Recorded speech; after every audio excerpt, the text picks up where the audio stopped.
So I am honored to be introducing Rob Stoner, who will be introducing our keynote speaker. Rob, I have been working with for a year now. He's the deputy director at the MIT Energy Initiative, and he also does another big job, which is co-directing the Tata Center for Technology and Design here at MIT. And definitely Google that when you get a chance. So Rob has a background both in academia and industry. He's been a successful serial entrepreneur in the IT and optics industries, in addition to energy.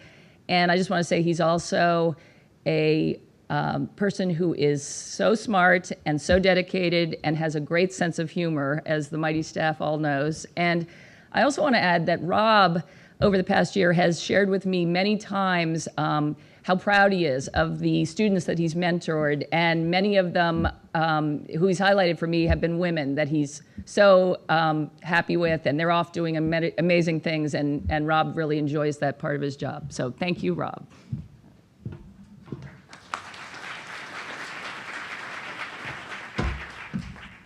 Thank you, Martha.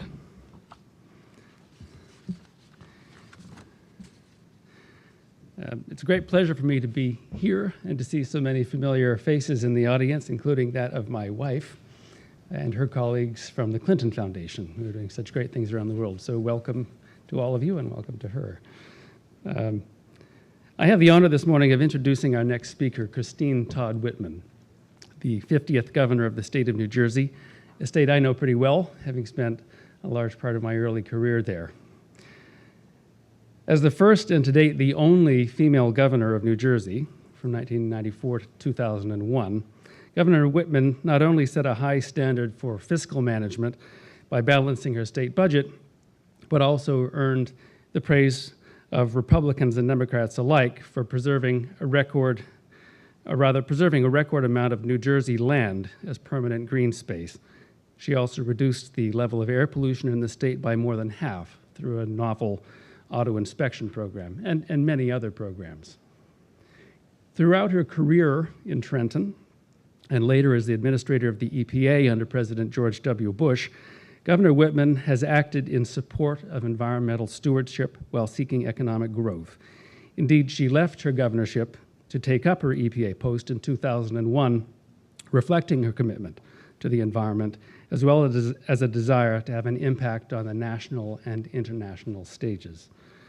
At EPA, she pursued a range of progressive and sensible policies, establishing the first federal program to promote redevelopment and reuse of brownfields, and by asking states and local municipalities to develop and put into practice water quality trading programs. She also emerged as a strong advocate for policies to limit greenhouse emissions and begin to curb global warming, often at odds with her party's congressional leadership and ultimately with the White House. She describes this period and her growing concerns about the polarization of national politics and the influence of what she termed ideological zealots in her 2005 book, It's My Party Too, which has been described variously as a presidential campaign manifesto and a polemic. I think it's clear with the passage of time that it might actually simply be a true reflection of what she actually thinks. Since leaving the EPA, Governor Whitman has continued to be a national advocate for common sense energy and environmental policies. She continues to promote energy and environmental solutions for businesses through her consulting firm, Whitman Strategy Consulting Group, and she's been a strong advocate for nuclear power through her co-chairmanship with Ambassador Ron Kirk of the Clean and Safe Energy Coalition. Governor Whitman also works with a number of nonprofit organizations, heading the Trustees Executive Committee of the Eisenhower Fellowships, among others.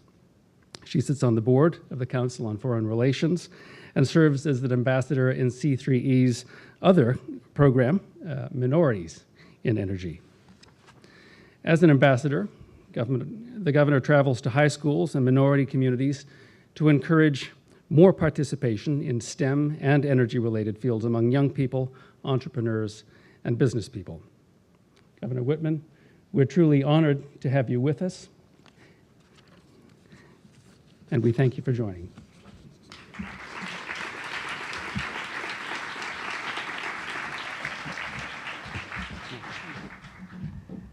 Thank you, Rob, very much for that kind introduction. All those things that I probably don't do, or don't do very well anyway. I also want to thank MIT and the Energy Initiative for hosting this, as well as the U.S. Department of Energy. And it's always energizing for me to be in a room of women who really care about issues and are doing things. And smart, progressive, prominent women. It's reassuring that the world is going to be a better place, because frankly, I think we need to have more women leadership and more visible women leadership in all levels. And energy field is one where it hasn't been traditionally thought of as a female field. And that's something that we need to correct. And I believe that all of us have a responsibility to engage in the debate about our nation's clean energy future, to better educate the public about the challenges we face and the decisions that have to be made. We have huge policy issues that are not being discussed in the way they need to be at the national stage, and we need to correct that. And I think that with so many women working in this field, in the field of sustainable energy in particular, we have a chance of moving the needle a bit. I don't think, with all due respect to the men and to Rob and those who really do make a difference, we need to have a little more of that kind of leadership, as well as female leadership in Washington, to ensure that we get the discussions we need, because we're not getting them today. Helping to facilitate that kind of a policy debate was always a goal that I had, whether it was serving on a county board of freeholders or as governor or at the Environmental Protection Agency. And I'm fortunate that today, in the role that I have as co-chair of the Clean Safe Energy Coalition, I can continue to do just that.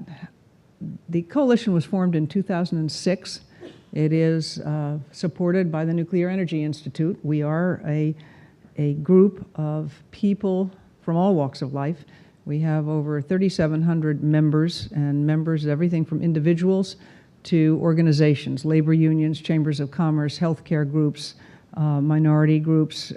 And the idea is to raise the awareness of and answer questions about the awareness of the importance of nuclear energy in what it does today in providing for our energy needs and what it can and should do in the future. To answer people's questions. And it's forums like this that give us an enormous opportunity to make people aware of what we're doing and to weigh the options.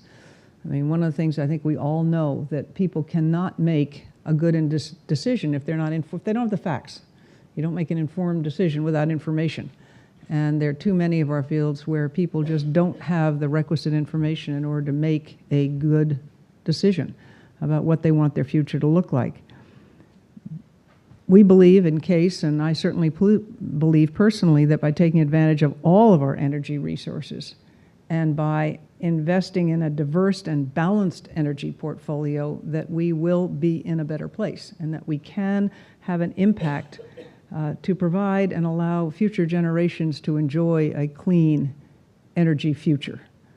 And really, that's what it's all about. Perhaps the most significant challenge we have facing the United States and the world today is the environmental impact of carbon pollution.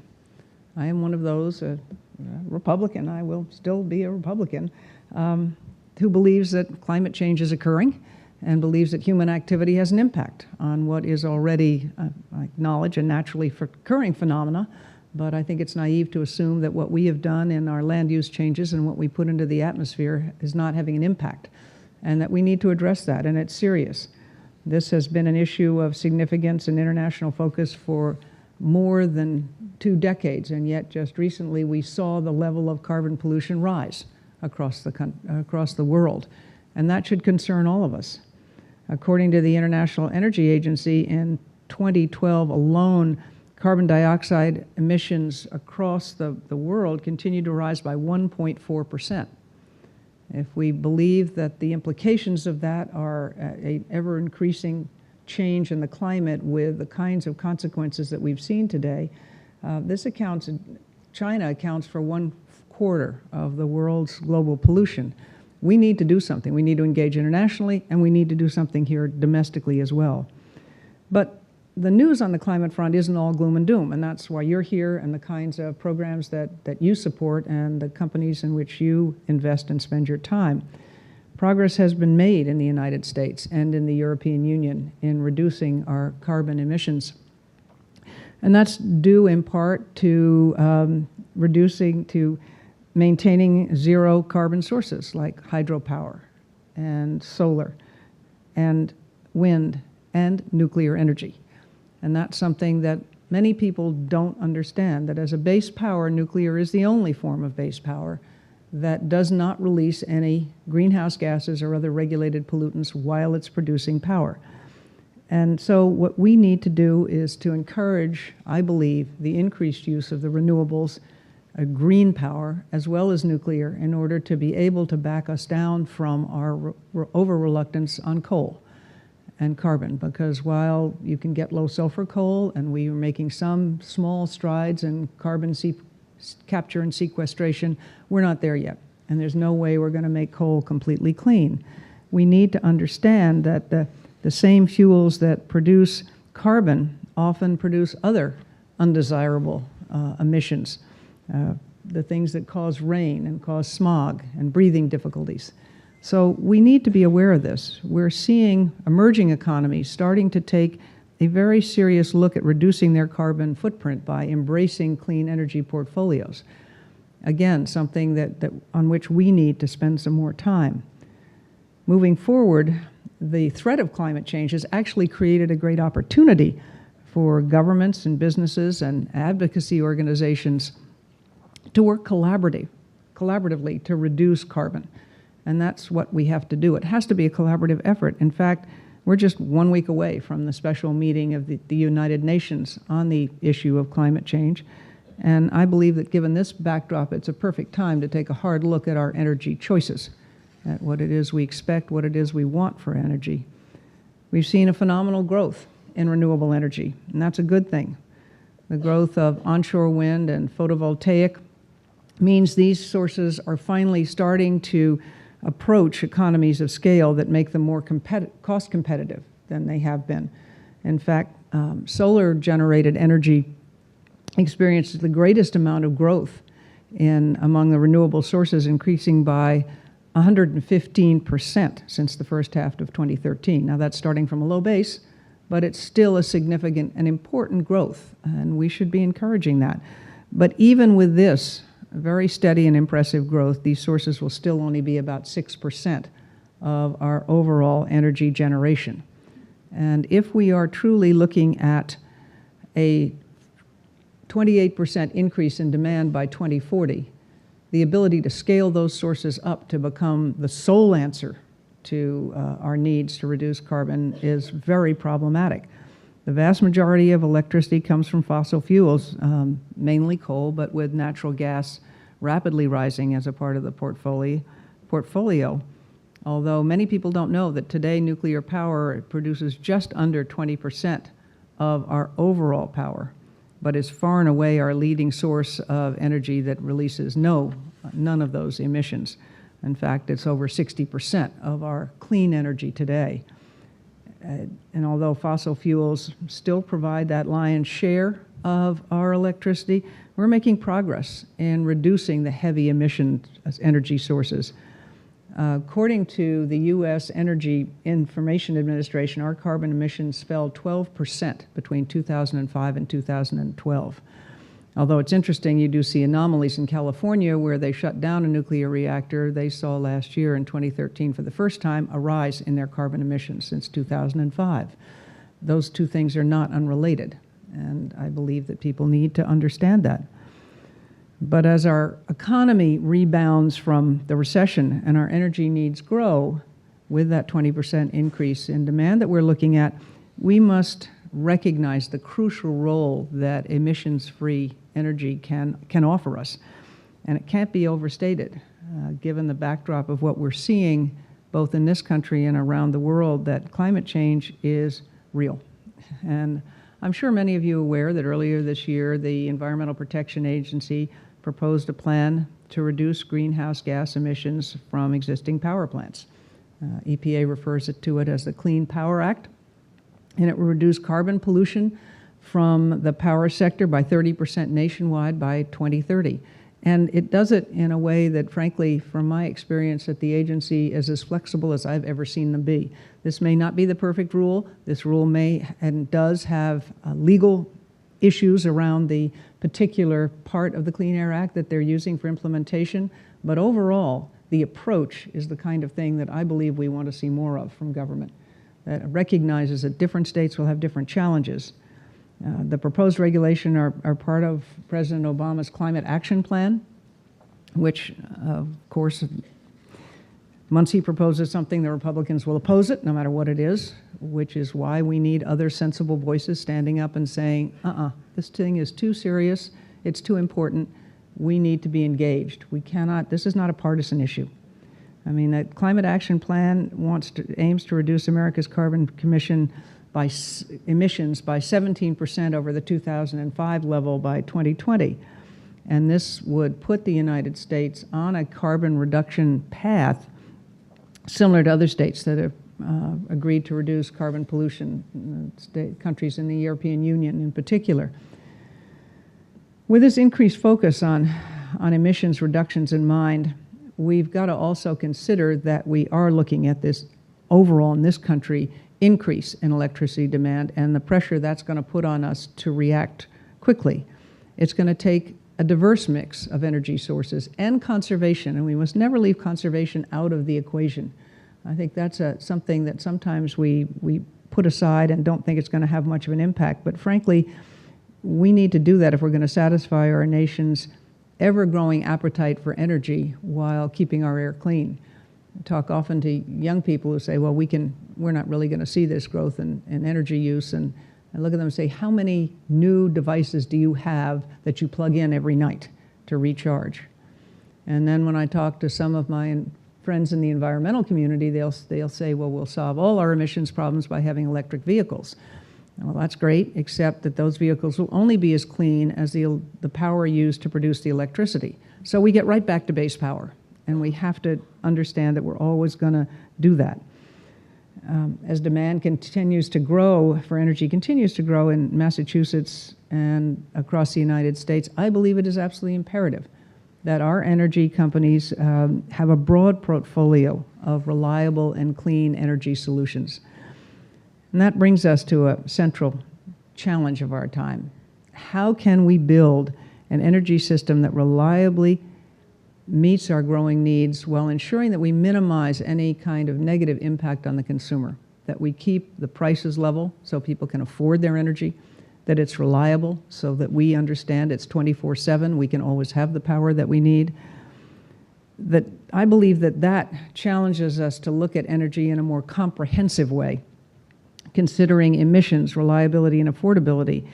And when you look at these trifecta of needs, it's clear that the key to meeting them is a more diversified portfolio, that we can't keep relying on the standard fossil fuels that we've had before. As we discuss America's energy future, we should simply say, I believe, if we could get Congress to do anything, if they would pass an energy bill that would say what we want is clean, reliable, affordable energy, clean and green, reliable, affordable energy, and that's it. Not pick the winners within that, let the marketplace pick the winners, but say what our standards are. And we need to start putting some pressure on them to take this kind of action, to help them understand this is something that's key to our economic growth, and it's all too important. We have often in the area of environment this, well, frankly, it's in everything these days, this heightened partisan political response to things. Everything's looked at through that partisan political prism rather than the policy prism. This is one among many areas, actually, where we need to set a clear and simple goal: clean energy portfolio. Any energy technology that can get us there is something we should be looking at and supporting and encouraging. Clean, green, reliable, affordable. That's really what we want. Everyone can agree, and it also, I like to get away a little bit from arguing over climate change. We can all agree that we want clean air to breathe. And frankly, these pollutants, these are pollutants we want to have healthier lives. If you can call something that's not contagious an epidemic. We have an epidemic of asthma in this country. Children, it's still the leading cause of missed school days. Now, we don't know what causes asthma, but we do know what can trigger or exacerbate an attack, and that's dirty air.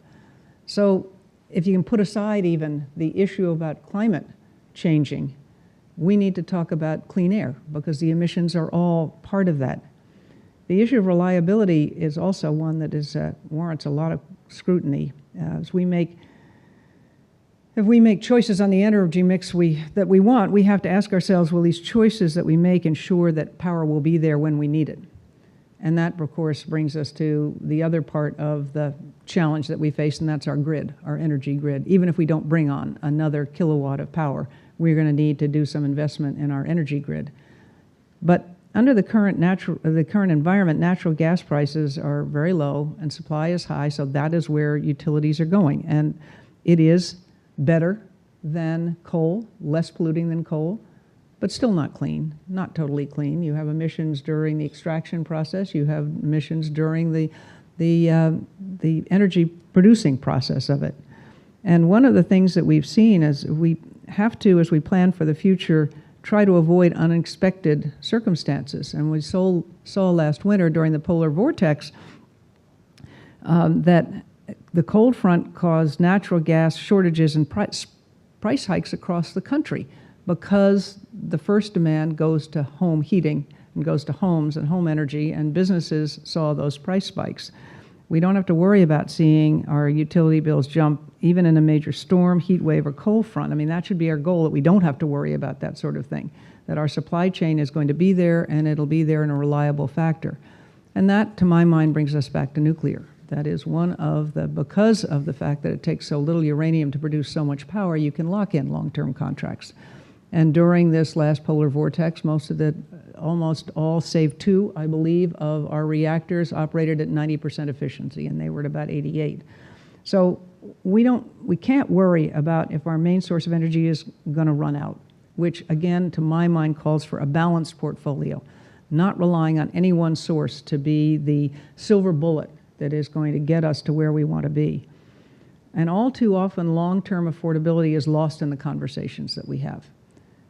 That's an important part of putting together a stable energy source. It's a critical element of our global competitiveness, and it's also critical to maintaining and building a clean energy portfolio. We need to keep these things, we need to get them scalable. We should take advantage of short-term, lower-priced energy. I'm not saying that we shouldn't. We need to do that, but we also should embrace other forms of energy that will provide long-term affordability. These sorts of conversations are the ones that you're having today, and you should continue to have them because that is so important. And leading institutions like MIT, and whether it's here in Boston or a think tank in Washington or in Silicon Valley, we need to bring these together, and we need to bring this thinking together. We need to focus the people who are already determined to make a difference in our energy portfolio and ensure that they have the kind of network that allows them to share ideas, share advances, and maximize the thinking that's going on. As we continue to hold these discussions, what makes a valuable energy mix, we must first and foremost consider energy sources that satisfy those earlier goals that I mentioned. And again, I co-chair Clean Safe Energy, which is an organization that talks about the role nuclear plays and can and should play in the future for our carbon-free electricity. It's highly reliable, it is affordable, and we are fortunately seeing breakthroughs in new technology, and we're building 4 new reactors today. And nuclear energy's contribution is not lost on our key policy leaders. Our Secretary of Energy, Moniz, and Gina McCarthy at EPA, as well as the President, have all supported nuclear energy as being part, again, of a diversified portfolio, and I can't emphasize that enough. We need to help people understand what we have done over the past years to what the history of nuclear has really been in this country as far as safety goes. Today's generation, I think, knows about nuclear from The Simpsons, and that's not the best way to get your information.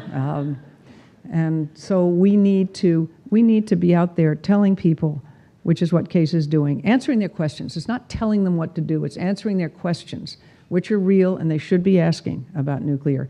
But informing them as to how nuclear fits in to that broader, diversified energy base, and the kinds of answer so that they can feel comfortable and make the kind of decision that will make sense. And then it's up to the individual states, their regulatory bodies, and the individual communities to decide whether having a nuclear reactor is going to be the right answer for them. The thing that's exciting is that there's a lot going on around nuclear energy. The Oregon-based NuScale has been working on the development of small modular reactors, which have enormous potential. They're significantly smaller in size than the current facilities, and they have a whole lot of additional benefits of being safer. They can be produced faster at less cost and moved on to the sites where they're needed, whether it be a small community or an industrial site, not just here in the United States, but around the world. They have great flexibility, and the only US-based company established solely for the commercialization of small-based reactors is NuScale. And using the innovation and technological advances, it's drummed up a lot of excitement, and people are now talking about that. The work of NuScale is blazing a trail for the next generation of nuclear reactors, like the traveling wave reactor being designed by TerraPower. Again, another major breakthrough which will operate on the byproduct of the enrichment process. We have between 95 and 97% fissionable material left in our spent nuclear rods that we have today stored around the country. We can reduce that through recycling or reprocessing to 3% to 5%. That's all wasted energy right now, to my mind. It's just sitting there, and that's why Microsoft's co-founder Bill Gates is so focused on TerraPower. And of course, there's great work being done right here at MIT. You have Transatomic Power, which was founded by graduate students of MIT, nuclear science and energy engineering. Recently received a substantial amount of private capital to continue their work on an advanced molten salt reactor. I see overall nuclear energy as an important component of what we need to do. And that's, again, what Clean Safe Energy Coalition is about, is spreading that news. I would love it and encourage you all to take a look at cleansafeenergy.org. Take a look at the organization if you're comfortable with it, because it doesn't require anything if you join. The theory behind it is, beside providing that information to communities so that they can make informed decisions, there's strength in numbers. And those policymakers that are going to be making the decisions as to what kind of mix of energy they want are going to face some challenges. And it helps them, and I can speak as a former policymaker and elected official, it helps them to look over their shoulder and see that there are responsible, respected opinion leaders who are saying, you're not crazy to consider this as part of your overall energy mix. It's not way off base to do this. And that's something that I think is very important, and to me, and why I agreed to take on the co-chairmanship of this organization, is because it's not an advocacy. It doesn't say this nuclear reactor should be relicensed or you should build this one here. It doesn't say that we've got to have Yucca Mountain or nothing. We say, yeah, you got to solve the problem of waste and where you put it. It's being safely stored now, but it's not optimum. But you have to decide this. The communities, the federal government has to decide it. This is something that is part of what I believe to be an increasingly important and critical discussion for this country and for the world, because I do believe that clean air and at least slowing the current pace of climate change will be critical to all of our futures and to our children and our grandchildren's futures. So I want to thank you for the work that you all are doing in clean energy, what you have been doing, and obviously your commitment and being here today, and again, the sponsors of this. And thank you for inviting me here to share some of these thoughts on nuclear from my position now as a co-chair of CASE. My co-chair, I should say, right now is Ambassador Ron Kirk, who was President Obama's trade ambassador and mayor of Dallas. And previously, it was Dr. Patrick Moore, who was one of the co-founders of Greenpeace. They took him right off their website as soon as he joined CASE, but he tried to explain to them I was against nuclear weaponry, not nuclear power. And that's another one of those things we have to overcome. But thank you very much for having invited me here, and I'd be happy to take some questions if there are any. Thank you.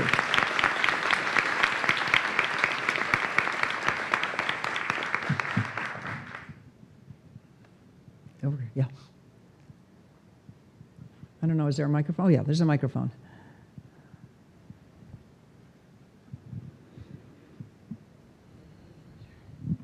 Good morning, Governor. I'm Rose McKinney James from Las Vegas, Nevada, and I'd like to thank you for your very thoughtful comments.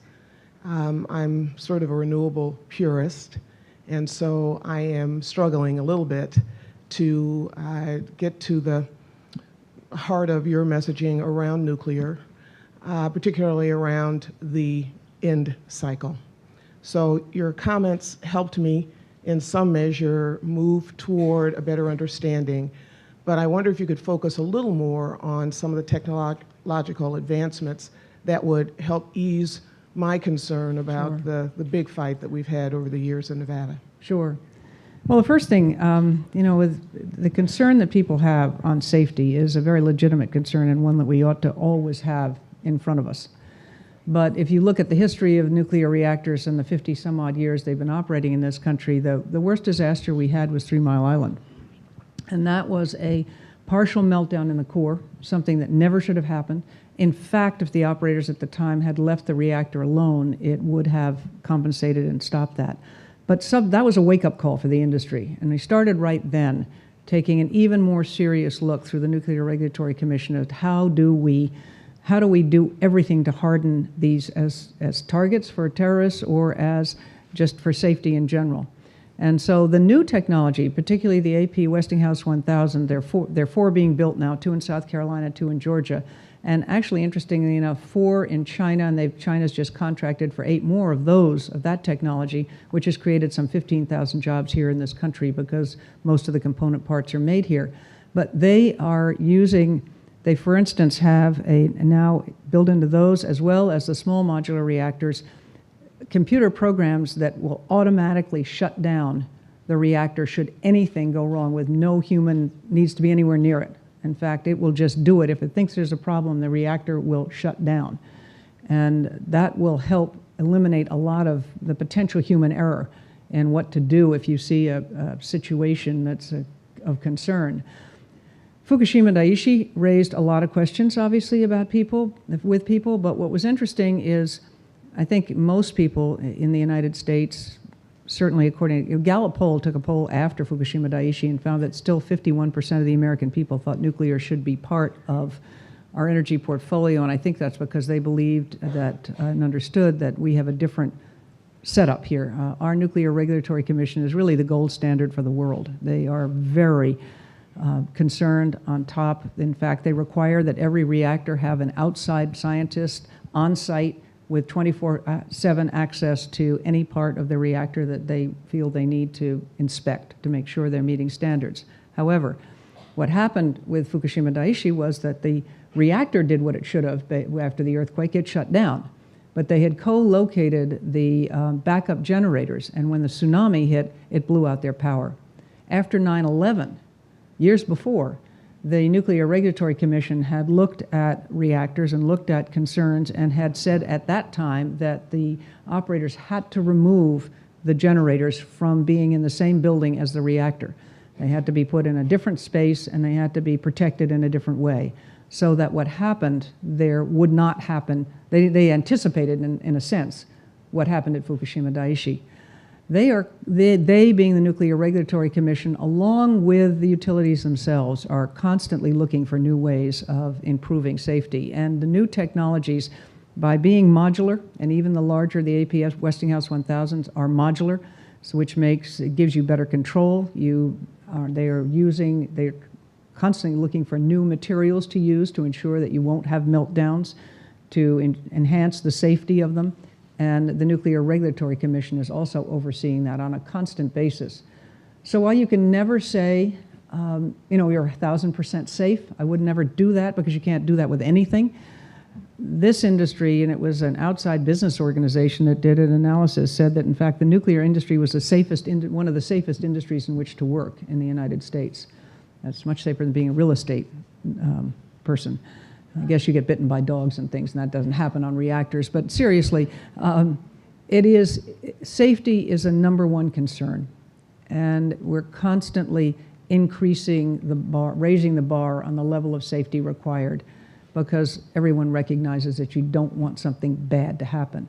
And the small modular reactors are even safer in the sense that they are easier to control. They're smaller amount of waste, although the waste is, again, safely stored right now on sites, just not optimum. It should be elsewhere. Yeah. Oh, thank you very much for your comments on nuclear energy and its clean contribution to the nation's power portfolio. We don't talk much in these groups about nuclear, so it's very refreshing to see that. I am a presidential appointee to the board of directors of the Tennessee Valley Authority, and we have And you're building one. We are building one. You It are. often gets overlooked. It's going to come online in December of 2015, pretty much on budget and on time. It'll be the first new reactor operating in this country this century, so I'm very pleased to have been part of that. I created the Nuclear Oversight Committee at TVA and chaired it for a while. And of course, I'm also a professor at the Georgia Institute of Technology, so I am surrounded by issues of Plant Vogtle and near to the South Carolina plants. That's 5 reactors. Now, if you could think back to your role as EPA administrator for a moment, I'm going to segue to 111D, and you probably know where I'm going. None of those 5 reactors are going to be able to contribute to these 3 states' carbon reduction goals if the Clean Power Plan comes into play as it's currently drafted. What do you think about that? And are you working on that issue?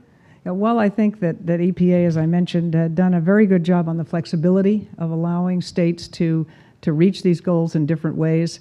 I do not believe that they've allowed enough for early action. And that's always been critical. Anytime we've done a regulation, credit for early action has been a challenge, because the environmentalists will be all over you in a nanosecond saying, well, I've already done this, so they shouldn't get credit. But on the other side, you look and say, because they were good actors, they shouldn't be punished. And they shouldn't then have to, you reach a certain point where your scale of economics becomes really challenging, and you can put these things, the ability to get power, out of sight of anybody if you don't give some appropriate credit for previous action. It's a tough issue. EPA, as I'm sure you know, has extended the comment period another 45 days, and I think this is one of the main issues that is going to be, besides whether 111D is in fact the appropriate vehicle to get at this, whether or not how you appropriately allocate for previous action is going to be a big challenge, and I think they do need to take a longer look at that. Oh, okay, over here. I just wanted to comment, you said that there are no baseload renewable technologies that don't emit CO2, but geothermal does not emit CO2. It is baseload and it is renewable. So, and we do have the potential to do it in the East. New data has shown that we have temperature gradients that are significant enough in the East to be able to do it. Maybe not economically right this second, but we got to go do it. You're right. You're absolutely right, and I'm wrong when I say there is no form. That is a potential form of base power, but it's not nearly at the level yet, scalable level to do it. My niece put in a home that's geothermal.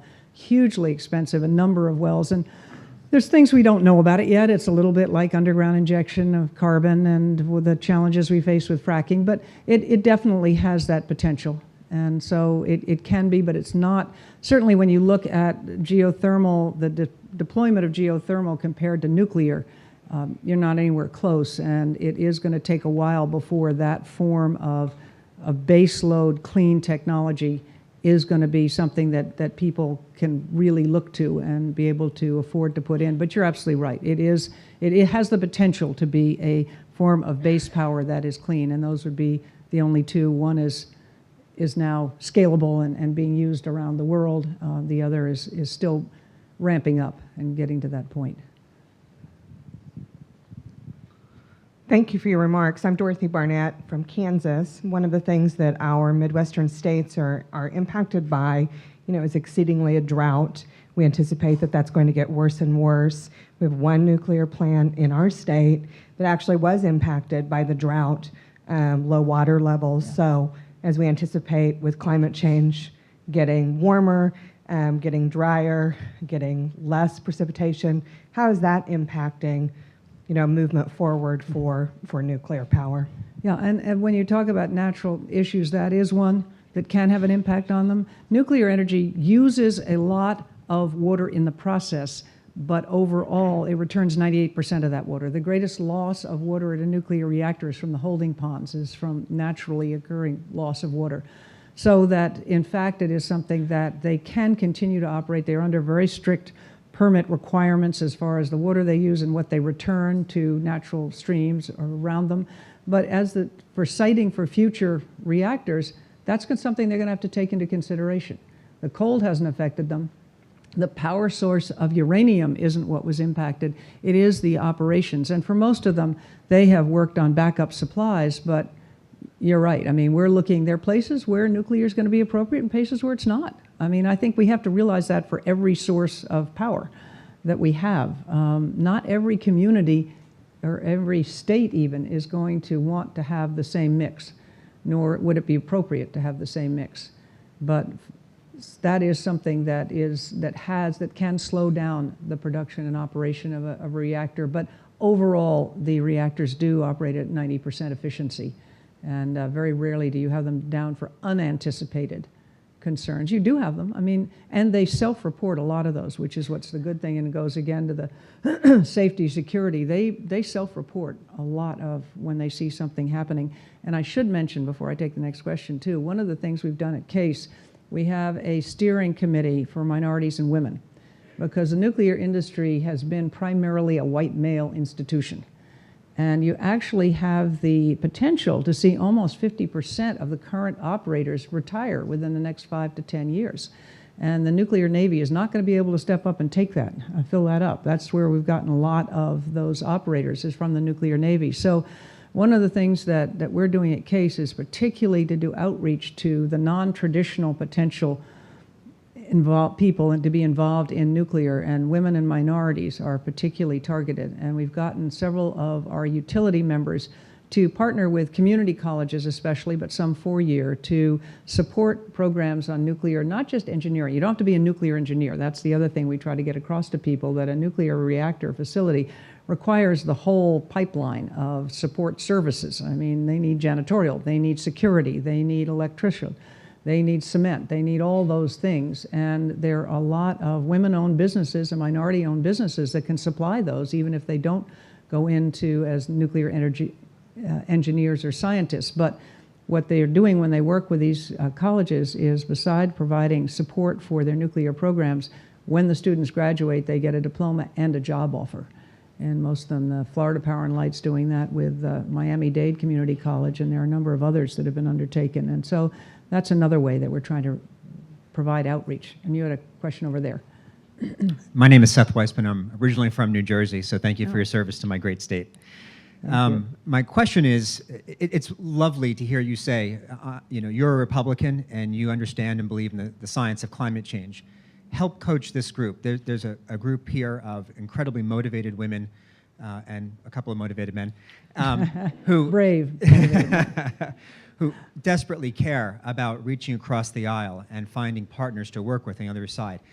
Coach us. Tell us, how do we reach across the aisle and find those Republicans who will accept the science of climate change and leave behind the politics of climate? Well, we've got to start telling our elected representatives and those who seek our vote for public office that this is important to us. This is where we are, and it's important. I get the question all the time, well, what do we do? Government's so dysfunctional. How do we deal with this? And my answer, and not to be glib, but my answer is look in the mirror, because that's where the problem starts. We have a 10% average voter turnout in primaries. We have a 32% average voter turnout when Congress is the top of the ticket, and we barely make it over 51 or 52% for presidential. That's where the problem starts. I mean, we moan and groan, and right now Congress has an approval rating lower than a colonoscopy, which is pretty low. But you see our incumbents reelected. And I think part of that is because we don't teach civics much anymore. And so many people don't realize that congressional redistricting is up to the individual states. If you don't like the way it's doing, California has undertaken an entirely new approach to it. And it's going to be interesting to see in another cycle how that works out. It did in the first cycle. You had Democrats in the general election running against Democrats and Republicans against Republicans because they were the first two across the line rather than through parties. Open primaries. There are a lot of things that we can do, but they won't happen until we get engaged. And we need to tell, I know that there are a lot of Republicans who believe that climate change is a real issue and something about which we should be concerned, but they are afraid to speak out on it because what will happen to them is they'll be challenged in a primary from their right. Because you've got major organizations and groups that don't want to believe, don't want to know, and want to stop it. And there's nothing comparable on the other side saying, yeah, we'll be there for you. If you are willing to stand up and talk about this issue, we'll be there for you. We'll support you. We'll give you money. We will vote for you. We will energize other people to vote for you. So it really comes back to us. Democracy is not a spectator sport. And if we want to encourage these people to have the nerve to get up and say what they really feel and not worry about a challenge from leadership or from primaries, we're going to get much better representation. But we're not doing that today. And until we do that, I don't think we're going to see much of a change. And that, to me, is enormously disheartening because it's not just climate. It's any issue you want to pick, immigration, any of these issues. There's solutions out there. They can get to them. They just don't want to because everything is gauged politically, not from a policy point of view. And that's because we've let that happen. Because by not voting or by constantly just checking that's my congressperson, so I'll just vote for them. The rest stink, but this one's okay. By doing that, we're reinforcing the behavior we have today. We're saying to them, either you're doing fine or we don't care. And so they're going to continue to do what they're doing because they just worry. And the Democrats are moving as far to the left as Republicans are to the right. And that's really where we start to get into problems as well, is when people are absolute in these discussions. The people say, you believe in climate change or you don't. It absolutely is totally caused by humans or it's not. Come on, we know the truth is somewhere in the middle. Let's start talking about that and seeing what we can do to have an impact on it, to change things.